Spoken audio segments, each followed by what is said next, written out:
கிறிஸ்துவுக்குள் பிரியமானவர்களே, ஆண்டவருடைய நாமம் மகிமைப்படுவதாக. நம் தேவன் எவ்வளவு நல்லவர் என்பதை பாருங்கள். ஒவ்வொரு மாதத்திலையும் ஒவ்வொரு வாரமும் ஆண்டவர் நம்மை சிறப்பாக வழிநடத்தி கொண்டிருக்கிறார். அவருடைய கிருபை மேலானதாக இருக்கிறது. அவரே நமக்கு போதுமானவராக இருக்கிறார்.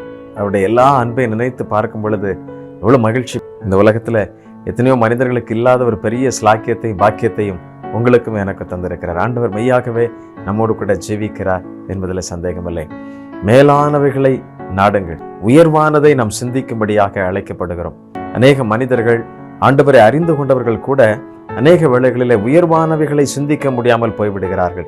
அப்படி என்றால் விட்டு கொடுக்க வேண்டியவைகளை விட்டு கொடுக்க முடியாமல், இல்லையென்றால் மேலானவைகளை யோசிக்க முடியாமல் நம்முடைய வாழ்க்கையில பல பிரச்சனைகளோடு கூட வாழ்ந்து கொண்டிருக்கிறதை பார்க்க முடிகிறது. பிரியமானவர்களே, ஆண்டவர் உங்களுக்கென்று வைத்திருக்கிற ஓட்டத்துல நீங்கள் பொறுமையோடு ஓடுவீர்கள் என்றால் அந்த வெற்றியின் பாதையை சுதந்திரித்துக் கொள்வீர்கள். அந்த மேன்மையானதை நீங்கள் பற்றி கொள்வீர்கள் என்பதிலே சந்தேகமில்லை. இந்த அருமையான தருணத்திலே நான் உங்களோடு கூட பேச வேண்டிய மிக முக்கியமான ஒரு காரியம், நீங்கள் ராஜ்யத்துக்கு உரியவைகளை நீங்கள் பற்றி பிடித்துக் கொள்ளுங்கள் என்று சொல்லி உங்களோடு கூட பேச விரும்புகிறேன். ராஜ்யத்துக்குரியவைகளை நீங்கள் தேட வேண்டும் என்று சொல்லி உங்களோடு கூட பகிர்ந்து கொள்ள விரும்புகிறேன். நீங்கள் வேதத்தை எடுப்பீர்கள் என்றால் வெளிப்படுத்தின விசேஷம் 2ஆம் அதிகாரம் 25ஆம் வசனத்திலே, உங்களுக்குள்ளதை நான் வருமளவும் பற்றி கொண்டிருங்கள் என்று சொல்கிறார். ஆண்டவருடைய வருகை மட்டும் அவருடைய வசனத்தை, அவருடைய திட்டத்தை, அவர் செய்ய வேண்டிய பொறுப்புகளை, பணிகளை நீங்களும் நானும் செய்ய அழைக்கப்படுகிறோம் என்பதை மறந்துவிடக்கூடாது. அவருடைய வருகை மட்டும் நாம் அதை நிறைவேற்றுகிறவர்களாக இருக்க வேண்டும். ஒன்று மரணம் முந்திக் கொள்ளலாம், இல்லை என்றால் அவருடைய வருகை முந்திக் கொள்ளலாம், நமக்கு தெரியாது. ஆகிலும் கிறிஸ்தவ ஜீவியம் என்பது ஒரு விசுவாச பயணம். இந்த விசுவாச பயணத்திலே நாம் ஒவ்வொரு நாளும் பயணிக்கும் பொழுது கர்த்தர் நம்மை நடத்துகிறார். அவர் நமக்கு போதுமானவராக இருக்கிறார், நம்மை பலப்படுத்துகிறார். சில வசனங்களை மாத்திரம் நான் உங்களோடு கூட அடிக்கோடிட்டு காண்பித்து நான் ஜெபிக்கும்படியாக விரும்புகிறேன். கர்த்தர் நம்மோடு கூட பேசுவாராக. இந்த வசனங்களின் அடிப்படையிலே நாம் தொடர்ந்து தியானிப்போம். அவருக்குரியதை நாம் பற்றி கொள்ள வேண்டும். இந்த உலகத்திலே அநேக காரியங்களை பற்றி பிடித்திருக்கிறவர்கள் அநேகர். ஒரு வாலிபனை எடுத்துக்கொள்வோம் என்றால், அவன் தனக்கு பிரியமான ஒரு பெண்ணையோ, இல்லையென்றால் ஒரு பைக்கையோ, இல்லையென்றால் ஒரு பொருளையோ அவன் பற்றி பிடித்துக் கொள்ளுகின்றான். இல்லையென்றால் அதை அடையும்படி நாடுவதற்காக அவன் அதிகமாக நேரங்களை செலவழிக்கின்றான், போராடுகின்றான். அதற்கான பிரச்சனைகள் எல்லாம் மேற்கொள்ளுகிறதை நாம் பார்க்கிறோம். ஒரு வாலிப பெண்ணை எடுப்போம் என்றால், தனக்கு வேண்டிய நண்பரை தெரிந்து கொள்வதற்கு, இல்லையென்றால் தனக்கு வேண்டிய துணையை தெரிந்து கொள்வதற்காக அதிகமாக போராடுகிறதை பார்க்கிறோம். ஆகவே தன்னுடைய குடும்பத்தை விட்டே புறப்பட்டு செல்வது, இல்லையென்றால் தனக்கு பிடித்தமான நண்பருடைய வட்டத்தை விட்டு வெளியே செல்வது, ஆலயத்தினுடைய பொறுப்புகளை கவனிக்காமல், ஆலயத்தினுடைய ஆண்டவருடைய தீர்மானத்தை அறிந்து கொள்ளாமல் அவைகள் எல்லாம் உதாசீனப்படுத்திவிட்டு தேவ திட்டத்தையே மறந்து தன்னுடைய மாம்சத்தின் இச்சைகளை, விருப்பங்களை நிறைவேற்றுவதற்கு எதையோ ஒன்றை பற்றி கொள்ளுகிறார்கள். அதை பற்றி பிடிப்பதற்காக ஓடிக்கொண்டு விடுகிறார்கள். இப்படி அநேகர் ஓடுகிறார்கள். சில உலக மனிதர்கள், ஆண்டவரை அறிந்து கொண்ட பிள்ளைகள், ஆண்டவருடைய ராஜ்யத்திற்குரியவர்களாய் அநேகர் என்ன செய்கிறார்கள்? உலகத்திலே நமக்கு ஒரு அந்தஸ்து வேண்டும் அல்லவா, உலகத்திற்கு சில காரியம் இருக்க வேண்டும் அல்லவா என்று சொல்லி எண்ணிக்கொண்டு உலகத்தின் காரியங்களை பற்றி பிடித்துக் கொள்ளுகின்றார்கள். ஆகவே அப்படிப்பட்ட உலகத்தின் காரியத்திற்காக தங்களுடைய நேரத்தை செலவழிக்கின்றார்கள். தங்களுடைய பொருளை மூலதனப்படுத்தி அதிலிருந்து பன்மடங்கு பெருக்குவதற்காக அவர்கள் பல முயற்சிகளை மேற்கொள்ளுகின்றார்கள். பிரியமானவர்களே, நீங்கள் மூலதனம் செய்வதோ, இல்லை என்றால் நம்முடைய வருமானத்திற்காக, நம்முடைய ஜீவனுக்காக நாம் உழைப்பதோ அது தவறல்ல. ஆனால் தவறான வழிகளிலே, தவறான சிந்தைகளிலே, தவறான ஒரு முன் உதாரணத்தை மனதிலே வைத்துக்கொண்டு அவனை விட நான் அடைந்து விட வேண்டும் என்று சொல்லி எதையோ பற்றி கொள்வதற்காக, எதையோ பிடித்துக் கொள்வதற்காக ஓடிக்கொள்ளுகிற மனிதர்கள் இன்றைக்கு அதிகமான பேர் இருக்கிறார்கள். அது நிமித்தமாக சஞ்சலமும், பாடுகளும், உபத்திரவங்களும், பிரச்சனைகளும், ஏமாற்றங்களும், தோல்விகளும் அவருடைய வாழ்க்கையை கீழாக்க அழைத்து செல்கிறதை பார்க்கிறோம். அது மாத்திரமல்ல, தேவனுடைய சமூகத்தை விட்டு விலகி சென்றவர்கள் ஏராளமான பேர். ஆண்டவரோடு நேரம் எடுத்து ஜெபித்த அநேகர், உலக வேலைகள், உலக லௌகீக கவலைகள் அவர்களை ஆட்கொள்வதனால் தேவனுடைய பிரசன்னத்தையும் தேவனுடைய சமூகத்தையும் மறந்து விட்டவர்கள் ஏராளம். நீங்கள் அப்படி இருக்கின்றீர்களோ? கவனமாக கவனியுங்கள். ஆலயத்திற்கு சென்று ஒழுங்காக ஜெபித்து ஆண்டவருடைய சமூகத்தில் காத்திருந்த அநேகர் இன்றைக்கு ஆலயத்திற்கு செல்லாமல் இருக்கின்றார்கள். காரணம் என்ன? அந்த கடவுள் எனக்கு என்ன செய்து விட்டார், என்னுடைய வாழ்க்கை இப்படி இருக்கிறது என்று சொல்லி எதையோ ஒன்றை முன் உதாரணமாக வைத்துக் கொண்டு எதையோ ஒன்றை பற்றி கொள்வதற்காக அவர்கள் தங்களுடைய வாழ்க்கையை, நேரங்களை போக்கிக் கொண்டிருக்கிறதை பார்க்கிறோம். வேதவசனம் நமக்கு தெளிவாக கற்றுக் கொடுக்கிறது, பூமிக்குரியவைகள் அல்ல மேலானவைகளை நாடுங்கள். இந்த பூமியில் உள்ளவைகள் எல்லாம் அழிந்து போகின்ற காரியம். இவைகள் நம் கூட வருவதில்லை. இவைகள் எல்லாம் நமக்காக படைக்கப்பட்டிருக்கின்ற ஒன்று. நமக்காக, நாம் அவைகளை ஆண்டு கொள்வதற்காக படைக்கப்பட்ட ஒன்று. அவைகள் உங்களை ஆண்டு கொள்ளக்கூடாது. கவனமாக இருக்க அழைக்கப்படுகிறோம். முதலாவதாக உங்களுக்கு நான் ஒரு காரியத்தை சொல்ல வேண்டும் என்று சொல்லி விரும்புகிறேன். ரோமர் 12ஆம் அதிகாரம் 9ஆம் வசனத்திலிருந்து நீங்கள் வாசித்து பார்ப்பீர்கள் என்றால் அங்கே சொல்லப்பட்டிருக்கிறது, உங்கள் அன்பு மாயமற்றதா இருப்பதாக, தீமையை வெறுத்து நன்மையை பற்றி கொள்ளுங்கள் என்று சொல்லுகிறார். உங்களுடைய அன்பு மிகவும் கவனமாக இருக்க வேண்டும். அது மாய்மாலமாக இருக்கக்கூடாது. தீமைகள் எல்லாவற்றையும் ஒதுக்கிவிட்டு நன்மையை பிடித்துக் கொள்ளுங்கள் என்று சொல்லுகிறார். இன்னைக்கு உலகத்திலே அன்பை தேடி அலைகின்றவர்கள் ஏராளமான பேர் இருக்கின்றார்கள். அன்புக்காக ஏங்குகிற அநேக மனிதர்கள் இருக்கின்றார்கள். பல குடும்பங்களிலே பிள்ளைகள் அப்படி ஏங்குகிறார்கள். பல உறவுகளிலே கணவன் ஏங்குகிறான், மனைவி ஏங்குகிறான், பெற்றோர்கள் ஏங்குகிறார்கள், பிள்ளைகள் ஏங்குகிறார்கள். தவறான வாழ்க்கை முறையினாலே அநேக காரியங்களை இழந்து விடுகிறதை பார்க்கிறோம். சமாதானம் இல்லாமல் வாழ்கிறார்கள். அப்படிப்பட்ட ஒரு சூழ்நிலையில் நீங்கள் இருப்பீர்கள் என்றால் இன்றைக்கு உங்களை சற்று சிந்தித்து பாருங்கள், ஆராய்ந்து பாருங்கள். பிரியமானவர்களே, மற்ற செய்திகளைப் போல இது இருக்காது. இது நம்மை நாம் பரிசோதித்துக் கொள்ளும்படியாக ஆண்டவர் அழைக்கிறார். இது ஒரு ஆசீர்வாதத்திற்குரிய செய்தி அல்ல. இது நம்மை நாம் நிதானித்து ஆராய்ந்து அறிந்து மேலானவைகளை சிந்திப்பதற்கு. பிரியமானவர்களே, ரோமர் கடிதத்திலே நீங்கள் வாசித்து பார்ப்பீர்கள் என்றால் நம்முடைய அன்பு மாயமற்றதா இருக்க அழைக்கப்படுகிறோம். அன்பானது எல்லாவற்றிலிருந்தும் வேறுபட்டிருக்கிறது என்பதை நாம் அதிகமாக கவனிக்க வேண்டும். ஒருவர் பெயரிலே ஒருவர் அன்பு செலுத்துகிறவர்களா இருக்க வேண்டும். அன்பு என்பது ஏதோ ஒரு பொருளுக்காக, இல்லை என்றால் ஏதோ ஒரு நன்மையை பெற்றுக்கொள்வதற்காக நாம் அன்பு செலுத்துவதல்ல. கிறிஸ்து அப்படி அல்ல. கிறிஸ்து இந்த உலகத்திலே இறங்கி வந்ததே நம்மேல வைத்த ஒரு அன்பு. பூமிக்குரிய காரியங்களே அவர் எல்லாவற்றிலிருந்து நம்ம மீட்டுக் கொள்ளும்படியாக வந்திருக்கிறார். பரலோகத்தின் மேன்மையை துறந்து என்று சொல்லப்படுகிறது. அவர் உங்களையும் என்னை மீட்டுக் கொள்ளும்படியாக, இந்த பாதாளத்தின் வாசல்களிலிருந்து நம்மை மீட்டுக் கொள்ளும்படியாக, பிசாசினுடைய தந்திரங்களிலிருந்து நம்மை மீட்டுக் கொள்ளும்படியாக அவருடைய இரத்தத்தை சிந்தி, ஆட்டுக்குட்டியானவருடைய இரத்தம் நமக்காக சிந்தப்பட்டிருக்கிறது. ஆகவே நம்முடைய அன்பு கிறிஸ்துவின் அன்பை போல இருக்க வேண்டும். எல்லாரையும் நேசிக்கக்கூடிய, எல்லார் மேலும் அன்பு செலுத்தக்கூடிய ஒரு அன்பாக இருக்க வேண்டும் என்று சொல்லி அழைக்கப்படுகிறோம். வேதத்தில் 1 தெசலோனிக்கேயர் 5ஆம் அதிகாரம் 15ஆம் வசனம் இப்படி நமக்கு சொல்லுகிறது, ஒருவனும் மற்றொருவன் செய்யும் தீமைக்கு தீமை செய்யாதபடி பாருங்கள், உங்களுக்குள்ளும் மற்ற யாவருக்குள்ளும் எப்பொழுதும் நன்மை செய்ய நாடுங்கள். அப்படின்னா கர்த்தருடைய நன்மையை நாம் எப்பொழுதும் பற்றி கொண்டவர்களாக இருக்க வேண்டும். மற்றொருவன் செய்கிற தீமைக்கு நீங்கள் ஒரு நாள் உடன்படக்கூடாது. இந்த உலக மனிதர்கள் ஏராளமான தீமைகளை செய்கிறார்கள். ஒரு சின்ன காரியத்தை யோசித்து பாருங்க. நம்முடைய வழியில பிரயாணம் பண்ணும் பொழுது ஒரு பிஸ்கட் பாக்கெட்டை ஓபன் பண்ணி சாப்பிட்டுட்டு அந்த பேப்பரை தூக்கி நம்ம என்ன செய்யறோம்? ரோட்லேயே போடுறோம். நம்முடைய வீடா இருக்கும் என்றால் அதை நாம் செய்வோமா? அந்த குப்பை தொட்டியிலே கொண்டு போய் அதை சேர்ப்போம், கழிவு பொருட்களை. இது பூமி, இது அரசு இடம் என்று சொல்லி நாம் உதாசீனப்படுத்தி விடுகிறோம். இல்லை, அப்படி அல்ல. நீங்களும் நானும் தேவனுடைய பிள்ளைகள், இந்த பூமியை பண்படுத்த பிறந்தவர்கள், இந்த பூமியை பாதுகாக்க பிறந்தவர்கள். ஆண்டவர் இந்த பூமியிலே நமக்கு அனுமதி கொடுத்திருக்கிறார். ஆகவே நன்மையை பற்றி கொள்ள வேண்டிய அநேகர் தீமைக்கு தீமையை செய்துவிட்டு தீமைக்காகவே வாழ்ந்து கொண்டிருக்கிறதை பார்க்கிறோம். நன்மைக்காக வாழ வேண்டிய பலர், சிலர் நன்மையிலே வாழ்ந்து கொண்டிருந்தவர்கள் கூட சில மனிதர்களை பார்த்து அவர்கள் என்ன செய்கிறார்கள்? தீமை செய்ய துவங்கி விடுகிறார்கள். அது நான் சிகரெட் குடிப்பதையோ இல்லை என்றால் மதுபானம் அருந்துவதையோ நான் சொல்லவில்லை. அது உங்களுடைய சரீரத்தை கெடுக்கிறது. சரீரமாகிய ஆலயத்திற்கு நீங்கள் கவனம் உள்ளவர்களாக இருக்க வேண்டும். அது தேவனுக்குரியது. அதை நீங்கள் கெடுப்பீர்கள் என்றால், ஒருவன் தேவனுடைய ஆலயத்தை கெடுப்பார் என்றால் தேவன் அவனை கெடுப்பார் என்று சொல்லப்பட்டிருக்கிறது. அப்படி என்றால் பிசாசு தந்திரமாக ஏதோ ஒரு சூழ்நிலையிலே நம்மை மயக்கி விடுகிறான். அதற்கு நாம் உடன்படக்கூடாது என்பதை தான் சொல்லுகிறோம். ஆகவே என்று சொல்லப்பட்டிருக்கிறது, மற்ற யாவருக்குள்ளும் எப்பொழுதும் நன்மை செய்ய நாடுங்கள். ஆண்டவர் அப்படித்தான், அவர் ஒரு கன்னத்தை அறைந்தால் மறு கன்னத்தை திருப்பி கொடுங்கள் என்று சொல்லி கேட்கிறார். உங்களுக்கு ஒருவன் தீமை செய்யும் பொழுது நீங்கள் அமைதியாக விட்டுவிடுங்கள் என்று சொல்லுகிறார். அநேக மனிதர்கள் இந்த உலகத்திலே தீமை செய்வதற்காக எழும்பி இருக்கின்றார்கள். சமீப காலமாக அதிகமாக இருக்கிறது என பார்க்கிறோம். தீமையான மனிதர்கள் இந்த பூமியில் இல்லாதபடி வேறறுப்புண்டு போவார்கள் என்று வசனம் சொல்லுகிறது. நீங்கள் தேவனுடைய வார்த்தை விசுவாசிப்பீர்கள் என்றால் அது நிச்சயமாகவே நடக்கும். ஒருவேளை உங்களுடைய பார்வைக்கு அது உடனடியாக நடக்கவில்லை என்று சொல்லி நீங்கள் எண்ணலாம். ஆனால் தேவன் நியாயம் தீர்க்கிறவர். அவருக்கு முன்பதாக ஒருவரும் நிற்க முடியாது. அவருடைய காந்திக்கு மறைவானது ஒன்றுமில்லை, எல்லாம் வெட்ட வெளிச்சமாக நிர்வாணமாய் இருக்கிறது என்று வசனம் சொல்லுகிறது. ஆம் பிரியமானவர்களே, நீங்கள் எப்பொழுதும் நன்மை செய்ய நாடுங்கள்.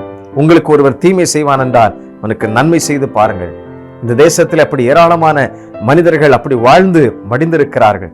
இன்னைக்கு காலையில் கூட ஒரு மனிதரை பற்றி பேசும் பொழுது, அன்னை தெரசா இந்த பூமியில இருக்கக்கூடாது என்று சொல்லி அவரை அந்த ஹூப்ளி நதிக்கு அப்புறமாக, காரணம் என்ன, தொழுநோயாளிகளை சந்திக்கிறார், நமக்கும் அந்த தொழுநோய் பற்றி பிடித்து விடும் என்று சொல்லி அந்த ஹூப்ளி நதிக்கு அக்கறைக்கு அவர்களை தள்ளிவிட்டார்கள். அந்த தொழுநோயாளிகளுக்காக, ஏழை குழந்தைகளுக்காக உதவி கேட்பதற்கு செல்லும் பொழுது சில மனிதர்கள் காரி உமிழ்ந்திருக்கின்றார்கள். ஏன் வருகிறாய் என்று சொல்லி அந்த அழகிய பெண்மணியை அவர்கள் உதாசீனப்படுத்தி இருக்கின்றார்கள்.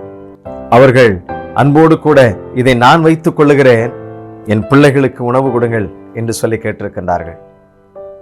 பிரியமானவர்களே, உங்களை உதாசீனப்படுத்துகின்ற அநேகர் எழும்பலாம், உங்களை வெறுக்கின்றவர்கள் அநேகர் எழும்பலாம், உங்கள் மேல பொறாமை கொள்ளுகின்றவர்கள் அநேகர் இருக்கலாம். ஆனால் நீங்கள் அவர்களுக்கு நன்மை செய்ய முடியுமா? அப்பொழுதுதான் நீங்கள் கிறிஸ்துவின் உடன் பங்காளிகள், நீங்கள் கிறிஸ்துவின் சித்தத்தை செய்கின்றவர்களாக இருக்கின்றீர்கள். அதுதான் மேலானது, அதுதான் மேன்மையானது, அதுதான் மகிழ்ச்சியானது. ஐயையோ, இதை செய்ய முடியாது என்று சொல்லி எண்ணுகிறீர்களா? இன்றைக்கு அநேக போதகர்கள் கூட செய்வதற்கு மறுக்கின்றார்கள்.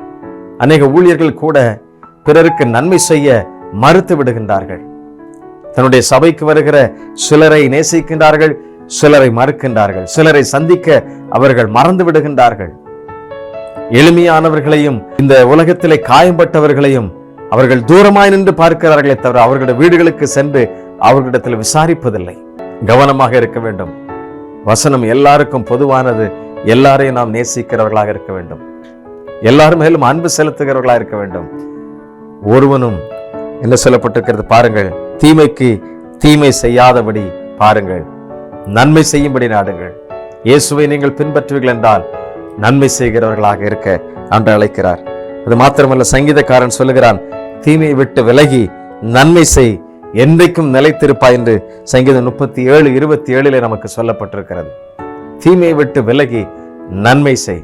சங்கீதம் நீங்கள் தொடர்ந்து நீங்கள் வாசித்து பார்ப்பீர்கள் என்றால் சங்கீதம் 34:14 தீமை விட்டு விலகி நன்மை செய், சமாதானத்தை தேடி அதை தொடர்ந்து கொள் என்று சொல்லப்பட்டிருக்கிறது. சமாதானம் பண்ணுகிறவர்கள் பாக்கியவான்கள், அவர்கள் பூமியை சுதந்திரித்துக் கொள்வார்கள் என்று சொல்லப்பட்டிருக்கிறது. ஆனால் சமாதானத்தை நாடுகிறவர்கள் இந்த நாட்களில் வெகு சிலரே குறைவான மனிதர்களாய் தோன்றிவிட்டார்கள். 3 யோவான் 1:11 நீங்கள் வாசித்து பார்ப்பீர்கள் என்றால், பிரியமானவனே, நீ தீமையானதை பின்பற்றாமல் நன்மையானதை பின்பற்று. நன்மை செய்கிறவன் தேவனால் உண்டாயிருக்கிறான், தீமை செய்கிறவன் தேவனை காணவில்லை என்று சொல்லப்பட்டிருக்கிறது. நன்மை செய்கிறவன் தேவனால் உண்டாயிருக்கிறான், தீமை செய்கிறவன் தேவனை காணவில்லை. நீங்கள் பிறருக்கு நன்மை செய்யுங்கள். உங்களுக்கு தீமை செய்கிறவர்களுக்கு நீங்கள் நன்மை செய்து பாருங்கள். நான் வருமளவும் இந்த வார்த்தைகளை பற்றி கொள்ளுங்கள் என்று சொல்லுகிறார். ஆண்டவருடைய வருகை மட்டும் சீஷர்களுக்கு அவர் தீர்க்கதரிசி மூலமாக வெளிப்படுத்துகிற வாசகம் நமக்கு எழுதி வைக்கப்பட்டிருக்கிறது. உங்களுடைய வாழ்க்கையில நீங்கள் ராஜ்யத்துக்குரியவைகளை உறுதியாய் பற்றி கொள்ளுங்கள், தேவனுக்குரியவைகளை உறுதியாய் பற்றி கொள்ளுங்கள். உலகத்துக்குரியவைகளை வெறுத்துவிட்டு மேலானவைகளை நீங்கள் நாடும்படி உங்களை அன்போடு கூட அழைக்கிறேன். இரண்டாவதாக இங்கே இன்னொரு காரியத்தை ஆண்டவர் நமக்கு சொல்லுகிறார். அவருடைய நம்பிக்கை, கர்த்தருடைய நம்பிக்கையை பற்றி கொள்ள வேண்டும். எபிரேயர் 3:14 நான் வாசிக்கிறேன், கவனியுங்கள். நாம் ஆரம்பத்தில் கொண்ட நம்பிக்கை முடிவு பரியந்தம் உறுதியாய் பற்றி கொண்டிருப்போமாகில் கிறிஸ்துவினிடத்தில் பங்குள்ளவர்களாயிருப்போம். நாம் ஆரம்பத்தில் கொண்ட நம்பிக்கை முடிவு பரியந்தமும். சிலர் ரட்சிக்கப்பட்ட பொழுது ஆண்டவரோடு கூட நெருங்கி ஜீவிப்பார்கள். சிலர் புதிதாக தேவனை அறிந்து கொண்ட பொழுது ஆலயத்திற்கு ஒழுங்காக செல்வார்கள், தேவனுக்குரியதை தேவனுக்கு செலுத்துவார்கள், சரியான நேரம் கொடுப்பார்கள். அதற்கு பின்பாக அவருடைய வாழ்க்கை பழைய வாழ்க்கை தோன்றிவிடுகிறது. எல்லாரையும் போல அவர்கள் கடந்து சென்று விடுகிறார்கள். சில நெருக்கங்கள், சில பாடுகள், சில உபத்திரவங்கள் வரும் பொழுது தேவனை விட்டவர்கள் சற்று தூரமாகி விடுகிறார்கள். பிரியமானவர்களே, உபத்திரவங்களும் பாடுகளும் நெருக்கங்களும் உங்களை தேவனோடு கூட இன்னும் நெருங்கி சேர வேண்டும், இன்னும் கிட்டி சேருகின்றவர்களாய் நீங்கள் மாற வேண்டுமே தவிர உபத்திரவங்களை பார்த்து, பிரச்சனைகளை பார்த்து நீங்கள் தூரமாய் போய்விடக்கூடாது. ஆண்டவரை விட்டு தூரமாக செல்வீர்கள் என்றால் நீங்கள் பிரச்சனைக்கு தீர்வு காண முடியாது, பிரச்சனைக்கு வெற்றியை காண முடியாது. நீங்கள் தேவனுடைய சமூகத்திலே காத்திருக்க வேண்டும், தேவ ஆலோசனை பெற்றுக்கொள்ள வேண்டும், தேவ பிள்ளைகளோடு சேர்ந்து ஜெபித்து போராடி அவைகளை மேற்கொள்ள வேண்டும். கர்த்தரின் நம்பிக்கையை நீங்கள் பற்றி கொள்ள வேண்டும். அவரை நீங்கள் நம்பும் பொழுது அவர் எல்லா காரியத்திலும் உங்களுக்கு வெற்றி தருகிறவராக இருக்கிறார். உங்களுடைய வாழ்க்கை தோல்வியா இருக்காது. ஏற்ற வேளையில் அவர் வெற்றி தருகிறவர். சரியாய அவர் எல்லாவற்றையும் செய்து முடிக்கிற ஒரு நல்ல தேவன். என்றைக்கோ வாழ்ந்தார், இன்றைக்கு அவர் எப்படி நமக்கு செய்ய முடியும் என்று சொல்லி நம்முடைய அவிசுவாச கண்களை கொண்டு அவரை பார்க்க கூடாது. வசனத்தை நீங்கள் ஆழமாக வாசித்து அவைகளை உட்கொண்டு நீங்கள் கர்த்தருடைய நன்மையை நீங்கள் பற்றி கொள்ளும் பொழுது வெற்றி காண முடியும். கர்த்தர் பேரிலே நீங்கள் நம்பிக்கை உள்ளவர்களாயிருங்கள். இன்றைக்கும் அவர் ஜீவிக்கிறவராக இருக்கிறார், என்றும் மாறாதவர், நம்மோடு கூட பேசுகிற ஒரு நல்ல தகப்பன், அற்புதங்களை செய்கிறவர். நேற்று தினத்திலே எங்களுடைய குடும்ப ஜபத்திலே நாங்கள் வாசிக்கும் பொழுது ஆண்டவருடைய வருகை மட்டும் நமக்கு பல பிரச்சனைகள் இருக்கக்கூடும், போராட்டங்கள் இருக்கக்கூடும். ரகசிய வருகையில நாம் அவரோடு கூட எடுத்துக் கொள்ளப்படும் முன்பதாக கூட பல போலியான மனிதர்கள் இருப்பார்கள், போலியான தீர்க்கதரிசிகள் இருப்பார்கள், போலியான ஊழியங்கள் இருக்கும். மனிதர்களை ஏமாற்றி அற்புதங்களை செய்து கொண்டு அவர்கள் தேவனுடைய ராஜ்யத்துக்குரியவர்களை சிந்திக்காமல், தேவனுடைய ராஜ்யத்தை கட்டாமல் தங்களுக்குரிய ராஜ்யங்களை கட்டுவார்கள். கவனமாயிருங்கள். நீங்கள் கர்த்தருக்குரியவர்கள், மேன்மையானதை சிந்தியுங்கள், கீழானவைகளை உள்ளதல்ல. கர்த்தருக்குரியவர்களை நீங்கள் சிந்திக்க அழைக்கப்படுகிறீர்கள். மூன்றாவதாக அவருடைய கிருபையை பற்றி கொள்ளுங்கள். முதலாவதாக நான் சொல்லும் பொழுது சொன்னேன், அவருடைய நன்மையை பற்றி கொள்ளுங்கள். இரண்டாவதாக அவருடைய நம்பிக்கையோடு கூட அவருடைய நம்பிக்கையை பற்றி கொண்டவர்களை வாழ்வோம். மூன்றாவதாக கிருபையை பற்றி கொள்ளுங்கள். கர்த்தரின் கிருபை நமக்கு மிக முக்கியமானது. எபிரேயர் 12ஆம் அதிகாரம் 28ஆம் வசனத்தை நான் வாசிக்கிறேன். ஆதலால் அசைவில்லாத ராஜ்யத்தை பெறுகிறவர்களாகிய நாம் பயத்தோடும் பக்தியோடும் தேவனுக்கு பிரியமாய் ஆராதனை செய்யும்படி கிருபையை பற்றி கொள்ள கடவோம் என்று சொல்லப்பட்டிருக்கிறது. ஆராதனை செய்யும்படி கிருபையை பற்றி கொள்ள கடவோம். நீங்களும் நானும் தேவனுடைய கிருபையை ஆமென் பற்றி கொள்ளுகிறவர்களாய், தேவனுடைய கிருபையை பிடித்துக் கொள்ளுகிறவர்களாய் இருக்க வேண்டும். தகுதியில்லாத நமக்கு, உங்களுக்கும் எனக்கும் தேவன் கொடுத்திருக்கிற ஒரு பெரிய கிருபை இது. தேவன் நமக்கு கொடுத்திருக்கிற ஒரு பெரிய தயவு. இதை நீங்கள் பற்றி கொள்ள வேண்டும். இதை நீங்கள் விட்டுவிடவே கூடாது. இது தேவன் நமக்கு கொடுத்திருக்கிற ஒரு பெரிய பாக்கியம், சிலாக்கியம். இதை நீங்கள் விட்டுவிடக்கூடாது. பிரியமானவர்களே, இந்த உலக வாழ்க்கையிலே ஆண்டவர் தந்திருக்கின்ற ஒரு பெரிய பாக்கியம் என்ன தெரியுமா? இது கிருபை. பழைய ஏற்பாட்டு காலத்திலே கண்ணுக்கு கண் என்று இருந்தது. உடனடியாக ஆமென் அவர்களுக்கு தண்டனை கிடைத்தது. இஸ்ரவேல் ஜனங்கள் சில மைல்கள் தூரம் நடந்து செல்ல வேண்டியதை 40 ஆண்டுகள் நடந்து சென்றார்கள். அவர்கள் தங்களுடைய சுய புத்தியை சார்ந்து கொண்டிருந்தார்கள். இன்னும் பழைய தேசத்திலே, அந்த தேசத்திலே, அந்த தேசத்திலே என்று சொல்லி அங்கே இருந்திருப்போம் என்றால் என்று சொல்லி எண்ணுகிறார்கள். கிறிஸ்து உங்களையும் என்னையும் வேறு பிரித்திருக்கிறார். எவைகளிலிருந்து? துன்மார்க்கமான ஜீவியத்திலிருந்து, அசுத்தமானவைகளிலிருந்து, தீமைகளிலிருந்து நன்மைகளை பற்றி கொள்ளுகிறவர்களாய். இயேசு கிறிஸ்துவனுடைய செயல் அப்படித்தான் இருந்தது. அவர் ஒரு மனிதன் அல்ல ஐயா, இந்த அண்ட சராசரங்களை உருவாக்கியவர். இன்றைக்கு அரசாங்கம் செயல்பட்டு கொண்டிருக்கிறதே, இன்றைக்கு எத்தனையோ பூமியிலே ராஜ்யங்கள் இருக்கிறதே, அவைகளெல்லாம் கர்த்தரால் உண்டாக்கப்பட்டவைகள். மனிதன் தனக்கு தானே என்று சொல்லி பல ராஜ்யங்களை வேறு பிரித்து வகை பிரித்து கொண்டிருக்கலாம். ஆனால் அவைகள் எல்லாம் தேவனுக்குரியவைகள். ராஜாக்களையும் ராஜ்யங்களையும் கர்த்தர் ஏற்படுத்தி வைத்திருக்கிறார். இந்த பூமிக்குரிய பொறுப்பானவர்கள், அவர்களுக்கு நாம் கீழ்பட்டிருக்க வேண்டும், அவர்களுடைய ஆளுகைக்கு நாம் உட்பட்டிருக்க வேண்டும். ஆனால் நீங்களும் நானும் தேவனுடைய ஆளுகையில் இருக்கிறோம். காரணம், ரட்சிப்பு கர்த்தருடையது. உங்களுக்கும் எனக்கும் அதை இலவசமாய் கொடுத்திருக்கிறார், கிருபையாய் தந்திருக்கிறார். கிருபையினால் அதை பெற்றுக் கொண்டிருக்கிறோம். பல ஆண்டவரை அறியாத மனிதர்கள் இந்த உலகத்தை ஆளுகை செய்யலாம், அதிகாரத்திற்கு உட்பட்டிருக்க வேண்டும். ஆனால் தேவனுடைய சத்தத்திற்கு நாம் கீழ்பட்டிருக்க வேண்டும். அதிகாரமுள்ள யாவர்களுக்காக நாம் ஜெபித்துக் கொள்ளும் பொழுது அவர்கள் தீமையை செய்வதில்லை, நன்மையை செய்கிறவர்களாய் மாறுவார்கள். இல்லை என்றால் தேவன் அவர்களை தள்ளுவார். கவலை கொள்ள வேண்டிய அவசியம் இல்லை. அவருடைய கிருபையை சார்ந்திருங்கள். இது கிருபையின் காலம். தேவன் நமக்கு கொடுத்திருக்கிற கிருபையுள்ள நாட்களிலே நாம் உண்மையாக வாழ்வோம். கர்த்தர் நம்மை கொண்டு பெரிய காரியங்களை செய்வார். கிருபை இல்லாமல் ஒன்றுமில்லை ஐயா. கிருபையே எல்லாம், கிருபையே. அவருடைய தயவை சார்ந்திருங்கள். இன்றைக்கு தவறாக பிரசங்கிக்கப்படுகிற ஒரு பெரிய செய்தி இந்த கிருபை. கவனமாக இருப்போம். கர்த்தருடைய வார்த்தைக்கு நம் முதலிடம் கொடுப்போம். இறுதியாக நான் உங்களோடு கூட பகிர்ந்து கொள்ளுகிற காரியம், எதை நீங்கள் பற்றி கொள்ள வேண்டும்? எதை நீங்கள் பிடித்துக் கொள்ள வேண்டும்? 1 தீமோத்தேயு 6ஆம் அதிகாரம் 12ஆம் வசனத்தில் நமக்கு இப்படி சொல்லப்பட்டிருக்கிறது. கர்த்தரின் நித்திய ஜீவனை நாம் பற்றி கொள்ள வேண்டும். வாசிக்கிறேன். 1 தீமோத்தேயு 6:12. விசுவாசத்தில் நல்ல போராட்டத்தை போராடு, நித்திய ஜீவனை பற்றிக்கொள், அதற்காகவே நீ அழைக்கப்பட்டாய். எதற்காக நாம் அழைக்கப்பட்டிருக்கிறோம்? நித்திய ஜீவனை பற்றி கொள்ளும்படியாய். இந்த உலகத்தில் அந்த நித்திய ஜீவன் கிடையாதையா, தேவனுடைய ராஜ்யத்தில் தான் அவைகள் நமக்கு உண்டு என்று சொல்லப்பட்டிருக்கிறது. அப்படி என்றால் இந்த நித்திய ஜீவனை எப்படி பற்றி கொள்வது?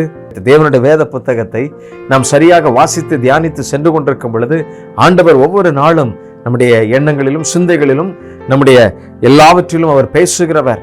நம்மோடு கூட இடைபடுக விட்டுவிட வேண்டியவர்களை விட்டுவிட அவர் வற்புறுத்துவார், அழைப்பு கொடுப்பார், ஞாபகப்பூட்டுவார். நம்முடைய ஆவியானவர் நம்மை சரியான பாதையிலே நம்மை வழி நடத்துகிறவர். வசனம் அப்படித்தான் சொல்லுகிறது. சகல சத்தியத்திற்குள்ளும் உங்களை வழி நடத்துவார் என்று சொல்லுகிறது. அப்படிப்பட்ட அந்த வல்ல சத்தியபரனை நாம் பற்றிக்கொள்ள அழைக்கப்படுகிறோம். நல்ல போராட்டத்தை போராடு, நித்திய ஜீவனை பற்றிக்கொள். நித்திய ஜீவன் அவைகள் நமக்காக நித்திய உலகிலே நமக்காக வைக்கப்பட்டிருக்கிறது. புதிய வானம் புதிய பூமி தோன்றும் பொழுது ஆமென், நமக்காக அந்த நித்திய ஜீவனை வைக்கப்பட்டிருக்கின்றது. Eternal life. ரட்சிப்பின் வழியாகத்தான் அவைகளை பெற்றுக்கொள்ள வேண்டும். கிறிஸ்துவின் சாயலாய் வாழ்கின்றவர்கள் அவைகளை பெற்றுக்கொள்கிறார்கள். கிறிஸ்துவை போல கிறிஸ்துவின் அடியவர்களாய் செயல்படுகிறவர்கள் அவைகளை பெற்றுக்கொள்ளுகின்றார்கள். நீங்கள் எப்படி வாழ்கின்றீர்கள்? நீங்கள் யாருக்காக இருக்கின்றீர்கள்? பூமிக்குரியவர்களை சிந்தித்துக் கொண்டிருக்கிறீர்களா? எதையோ ஒன்றை அடையும்படிக்கு ஓடிக்கொண்டே இருக்கிறோம். பெற்றுக்கொண்டீர்களா? எத்தனை ஆண்டுகள் ஆகியது? சற்று சிந்தித்து பாருங்கள். சமீபத்திலே மிக பிரபலமான ஒரு மனிதரை சந்தித்தேன். மிக பிரம்மாண்டமான அரண்மனை போன்று ஒரு வீடு வைத்திருந்தார். அவரிடத்தில் கேட்டேன், நீங்கள் மிகுந்த உற்சாகத்தோடு கூட இருக்கிறீர்கள், உங்களை பார்ப்பது எனக்கு மிகுந்த சந்தோஷமா இருக்கிறது என்று சொல்லி அவரிடத்தில் பேசிக்கொள்ளும் பொழுது அவர் மறுமொழியாக சொன்ன வாசகம் என்ன தெரியுமா? இவ்வளவு பிரம்மாண்டமான அரண்மனை போல இருந்தாலும் எனக்குள்ள மகிழ்ச்சி இல்லை. நான் உற்சாகமாக என்னுடைய வேலைகளை ஏதோ செய்வதற்காக தினந்தோறும் ஓடிக்கொண்டிருக்கிறேன் என்று சொல்லி சொல்கிறார். என்னுடைய பிள்ளைகள் என்னோடு இல்லை, என்னுடைய மனைவியினால் எனக்கு சமாதானம் இல்லை. இந்த ஆஸ்திகள் எல்லாம் யாருக்கு, எதற்கு என்று சொல்லி அவர் புலம்பிக் கொண்டிருந்ததை பார்ப்போம். பிரியமானவர்களே, எவ்வளவு மனிதன் உலகம் முழுதும் ஆதாயப்படுத்தினாலும் தன் ஜீவனை தன் ஆத்மாவை நஷ்டப்படுத்தினால் அவனுக்கு லாபம் என்ன? ஆகவே நித்திய ஜீவனை பற்றி கொண்டவர்களாக வாழுவோம். ஆண்டவர் நமக்கு கற்றுக் கொடுக்கிற மிக முக்கியமான காரியம், இந்த பூமிக்குரியவர்கள் அல்ல, ராஜ்யத்துக்குரியவர்களை நாம் தேடுவோம், மேலானவைகளை நாம் தேடுவோம். அதற்கு அவருடைய நன்மையை செய்கிறவர்களாய் வாழுவோம். அது மாத்திரமல்ல, அவருடைய நம்பிக்கை இழக்க பண்ணுகிற பல காரியங்கள் உங்களுக்கு வரும். உங்களுடைய அவிசுவாசத்தை கொண்டு வருகிற பல காரியங்கள் வரும். நம்பிக்கையை பற்றி பிடித்துக் கொள்வோம்.